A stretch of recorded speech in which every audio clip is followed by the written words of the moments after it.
Sistema de controle de nível para amônia. Como ele funciona? De que forma ele é dimensionado? Quais são as diferenças entre o sistema proporcional e o sistema on-off? De que maneira isso impacta no fluxo do circuito de refrigeração, do sistema de refrigeração, e como eu posso otimizar o meu processo, aumentando a sua performance e também aumentando a eficiência energética, diminuindo o consumo de energia elétrica da planta. Para esclarecer essas dúvidas que frequentemente chegam para nós aqui na Vaportec, através dos nossos clientes e parceiros de negócios, que a gente montou essa solução, que está aqui atrás de mim, e entre outras soluções que nós já demonstramos nos vídeos, são as soluções Danfoss para refrigeração industrial, que nós levamos até os nossos clientes, ou que nós demonstramos aqui em Caxias do Sul, na nossa matriz, no Rio Grande do Sul, em treinamentos para explanar e desmistificar também essas soluções para refrigeração industrial, para que elas servem, como elas são montadas, de que forma elas realmente impactam no processo. Então hoje nós vamos falar especificamente sobre o sistema de injeção de amônia. Então, para começar, qual que é a diferença básica entre o sistema proporcional e o sistema on-off? O sistema on-off ele é composto por duas boias de nível, modelo AKS38 tradicionais da Danfoss, e na linha de injeção ele vai ter uma válvula EVRA, ou em sistemas de alta capacidade, uma válvula ICS. Todos esses componentes você está vendo nesse fluxograma que está na tela nesse momento. Então, com todos os componentes Danfoss, nós estamos circulando para você as AKS38, que é a tradicional boia de nível ou chave de nível, e o sistema de injeção, a linha de injeção. Ela é composta por válvulas de bloqueio, filtro e pela válvula solenoide, que, como eu falei, ou vai ser uma válvula EVRA ou vai ser uma válvula ICS. Lembrando que as válvulas EVRA de menor capacidade, a 10, a 15 e a 20, a partir do ano de 2025 foram descontinuadas, então elas não são mais fornecidas. Elas são fornecidas apenas nas versões de alta capacidade e vedação por pistão, que é a EVRA 25, 32 e 40.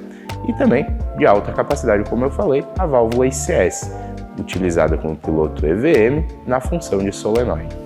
Então, o que vai fazer a regulagem? A válvula EVRA ou a válvula ICS são as válvulas solenoide. E conforme o nível da amônia dentro do separador de líquido, com o nível baixo, por exemplo, no AKS38, que está na parte inferior do separador, a válvula vai abrir, liberando o fluxo de amônia. E com o nível alto, ela vai fechar, podendo ter ainda uma malha de controle intermediária, que é pouco comum, mas que também pode ser instalada. Então, o que a válvula solenoide vai fazer? Basicamente, ela vai abrir para liberar o fluxo de amônia, tanto se for a válvula EVRA, quanto se for a válvula ICS. E o que vai definir a expansão da amônia? O que vai definir a temperatura, o regime do vaso, do separador? É a válvula de regulagem de expansão manual. E essa válvula, ela é uma válvula REG da Danfoss, é a válvula que você está vendo na tela nesse momento, que é uma válvula com um capacete amarelo, uma válvula na plataforma SVL da Danfoss, igual, com o corpo igual às válvulas de bloqueio, filtro, válvula de retenção, mas com esse capacete amarelo e com uma sede especial, que essa sede ela é construída para promover o quê? Promover a retenção da amônia e a sua qualificação para que ela possa expandir de maneira mecânica a partir da abertura da válvula solenoide. E isso vai definir o regime do nosso separador. Então isso vai promover que a amônia faça essa pré-troca de fase e que ela possa entrar no separador dentro de um regime pré-definido. Então, através de um sistema manual. Qual que é a principal diferença entre o sistema manual e o sistema de injeção eletrônica, de expansão eletrônica, de expansão proporcional, feito com essa válvula, que é a válvula ICM? Então, nesse caso da nossa bancada, nós construímos com um bloco ICF e um módulo ICM, mas isso pode ser também feito através das válvulas desmontadas, como nessa linha que você está vendo nesse momento, que é de um projeto que nós entregamos recentemente com 3 linhas para injeção de separador. Então, nesse caso, ela foi feita com válvula ICS e a válvula ICM. Então, com a válvula ICS ICM e as válvulas SVA, as válvulas toda desmontada. Nesse caso aqui, ela está em módulos, então com o bloco ICF e o módulo ICM, diferenciando assim a sua construção, mas a função é a mesma. Então, voltando, qual que é a principal diferença? No caso da expansão eletrônica, ela vai modular de acordo com o sinal do transmissor de nível.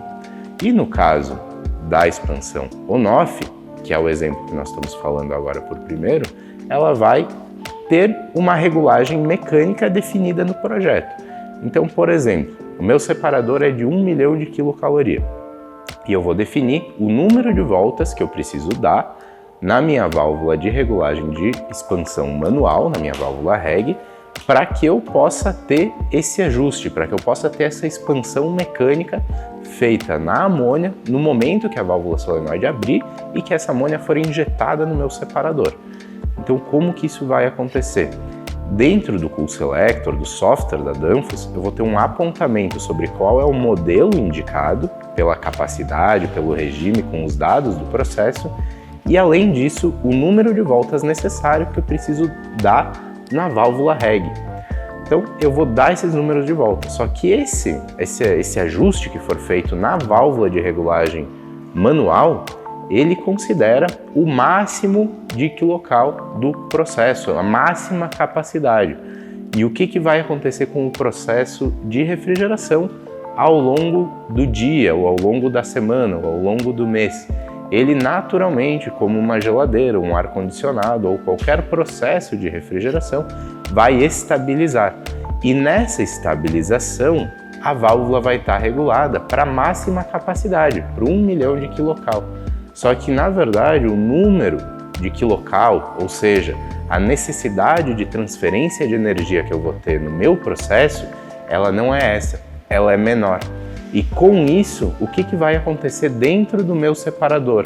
A gente, com a injeção de amônia e com essa diferença de capacidade, nós vamos ter um turbilhonamento, nós vamos ter uma alta movimentação e, além disso, um aumento de pressão interna dentro do vaso, dentro do separador de líquido. Então, o que isso ocasiona? O sistema vai entender que, como a pressão está maior dentro do separador, ele precisa funcionar, o compressor precisa funcionar, em decorrência disso o condensador e todo o sistema de refrigeração como um todo. Então, a partir disso, nós vamos ter um gasto de energia excedente que não provém de uma real necessidade de transferência térmica lá do sistema. Então, não é o meu projeto, não é o meu processo, não são as minhas câmeras frias, o meu túnel, enfim, que estão necessitando dessa compressão, desse funcionamento do meu sistema. Na verdade, é um fato causado pela forma como a amônia é injetada no separador. Então, a partir desse fato, o meu sistema funciona sem uma real necessidade de frio. E isso faz com que eu tenha um maior custo, um maior gasto de energia elétrica, porque são componentes elétricos que estão funcionando e componentes elétricos de altíssima capacidade, como são os compressores de refrigeração industrial, que normalmente, dentro das utilidades, é a utilidade que mais consome energia elétrica dentro da indústria.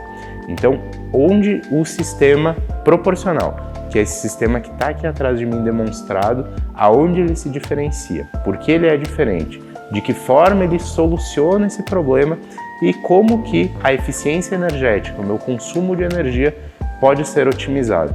Além dessa questão que eu estou enfatizando do consumo de energia, existe uma outra questão que é a estabilização do sistema. Então, quando a gente tem um sistema proporcional, eu vou usar o exemplo de um motor com inversor de frequência e um motor que funciona em partida on-off, sem inversor de frequência, no formato liga e desliga. O motor que liga e desliga, ele vai ter um funcionamento abrupto. Então ele vai ligar de maneira abrupta, desligar de maneira abrupta. Isso, além de entregar de maneira desigual a utilidade que passar por esse motor, ele vai danificar o motor muito antes, porque ele vai ligar de maneira como um soco e desligar de maneira abrupta também, como eu falei. Então isso acaba encurtando a vida útil dos equipamentos, porque o funcionamento é de maneira mais rápida, com uma pressão maior e com um desgaste maior dos componentes envolvidos pela força que aqueles componentes têm que gerar, tanto na parte de abertura quanto na parte de fechamento.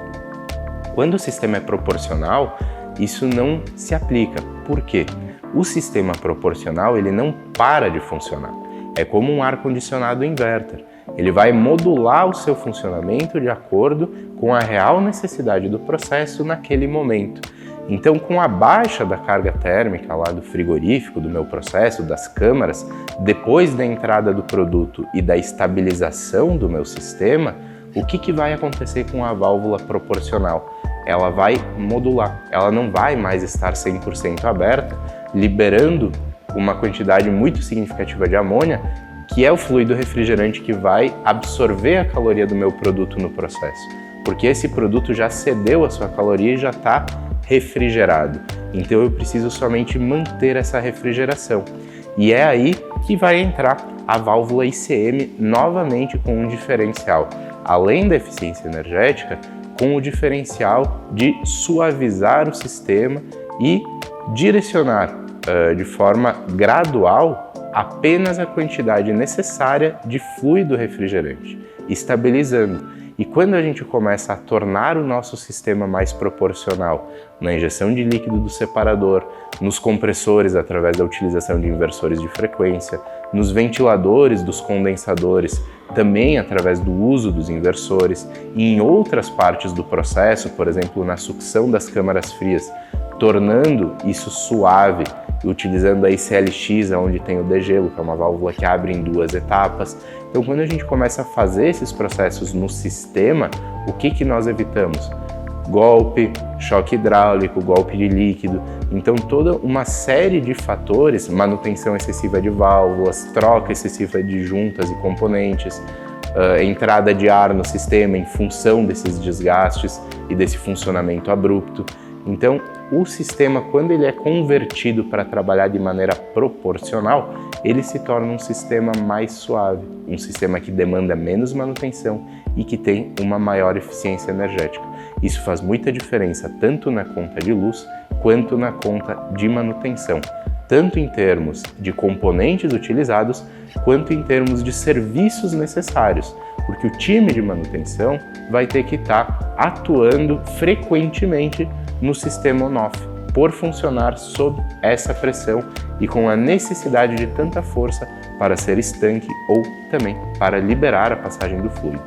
Dessa forma, o ideal para o sistema de refrigeração, tanto na parte do controle da injeção de líquido, que é o que nós vamos falar mais hoje, quanto na parte do controle dos evaporadores e também em outras partes do sistema, na própria automação do compressor, do condensador, o ideal é sempre trabalhar de maneira proporcional e modulante para que o frio seja gerado, conduzido e que ele retorne dentro do ciclo de refrigeração de forma suave e, principalmente, de acordo com a real carga térmica que está ocorrendo no processo naquele momento.